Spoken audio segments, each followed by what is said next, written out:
আমার ফেসবুকের সকল বন্ধু বান্ধব সবাই কেমন আছেন? আলহামদুলিল্লাহ আমরা তো ভালো আছি। আসসালামু আলাইকুম। আজকে দুপুরে রান্না করছি রুই মাছ দিয়ে আলু পটলের ঝোল। তো আজকে দুপুরে রান্না করতে করতে আমি আপনাদের সাথে কিছু কথা শেয়ার করব, আর ভিডিওটা দেখতে থাকেন শেষ পর্যন্ত। তো এখানে আমি আজকে রান্না করব ঢেঁড়স ভাজি, আর ওদিকে আলু পটলের ঝোল রুই মাছ দিয়ে। আর এখানে দুপুরে অনেকগুলি কাজ পড়ে আছে, থালা বাসন সকালে ধোয়া হয় নাই, তো ওগুলি সব এখন আমি ধুয়ে নিই। আর এদিকে কাটতে কাটতে আপনাদের সাথে আমি কিছু কথা শেয়ার করব যে আমাদের সমাজে এমন কিছু মানুষ আছে তারা শুধু মানুষের দোষটাই খুঁজে বেড়ায়। আর আমাদের সমাজের মধ্যে সবচেয়ে বড় কথা হলো বাড়ির যে বউরা থাকে, বউদের কেন সবাই এত অসম্মান করে আমি এটা বুঝি না। যে ছেলের টাকা কম থাকে ওই ছেলের বউর তো কোনো মূল্যই থাকে না এই সমাজ। আর আসলে তাদের থেকে তো তারা কিছু চাইও খায় না, আর তাদের কাছে হাতও পাতে না, তারপরও তারা জানে কেন সহ্য করতে পারে না ওই ছেলে আর ছেলের বউকে। কারণ টাকা পয়সাই মনে হয় এই দুনিয়াতে সব কিছু, আমার মনে হয়। তো আপনাদের কাছে আমার কথাটা কেমন লাগলো অবশ্যই কমেন্ট করে জানাবেন। এখানে আমি এমন কিছু সিচুয়েশনের মধ্যে পড়ে আজকে কথাগুলি বললাম।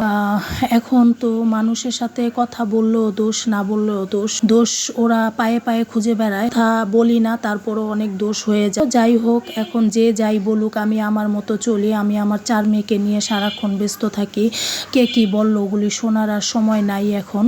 কারো কথা শুনতে গেলে সময় নষ্ট। তো এখন আমি আমার সংসার, আমার 4 মেয়ে, আমার জীবন নিয়ে আমি ব্যস্ত।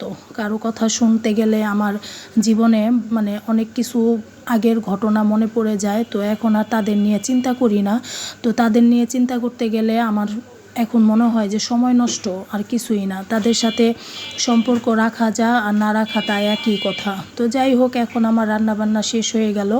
এই তো আমি আলু পটলের ঝোল যে তরকারিটা রান্না করছিলাম, পেঁয়াজ বাটা, হলুদ মরিচ আদা রসুন দিয়ে মাছটাকে ভালো করে কষাইয়া আলু পটল দিয়ে দিলাম, পানি দিলাম। তারপরে এখন মাছটা হয়ে গেছে, আমি জিরা দিয়ে দিলাম, জিরা ফাঁকি দিয়ে দিলাম। ওখানে আমি ঢেঁড়সটা বসাই দিলাম। আজকে আমি রান্নাঘর গুছাইয়ার কাজ করতে পারি নাই, কারণ আমার রান্না করে রেখে আবার চলে যেতে হবে মেয়েকে নিয়ে।